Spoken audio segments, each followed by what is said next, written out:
কি এগুলা বিক্রি?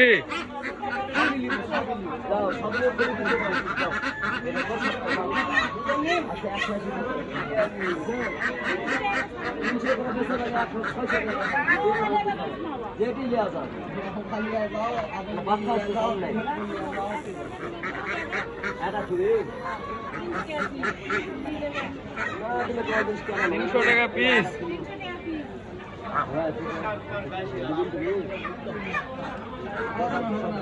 মানুষ না দেখে না হাত দিয়ে নিবে কথাবার্তা তো সব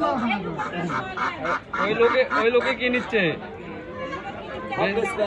বেশি ওই লোক আপনি নিবেন না নিবে সব নিবে হ্যাঁ আমি নিব ভাই যেভাবে বলতেছে সেভাবে তো ভাই সব নিবে এটা তো ছোট বড় ছুটি দাও তুমি তোমার তা দিলে ভালো কয়টা হারে 300 টাকা করুন দিতে বেচা পারে আপনি 400 টাকা কিনতে পারবেন ভালো লিয়া যাবে বাচ্চা হাতত লাই লাই আমি জানি আপনি যে দাম চাচ্ছেন না দাম ঠিক আছে ঘুরে 1.5 কেজি সময় দিতে দিব আপনি কিন্তু দেওয়া ভালো না বড় আছে না এখন হাঁসের দাম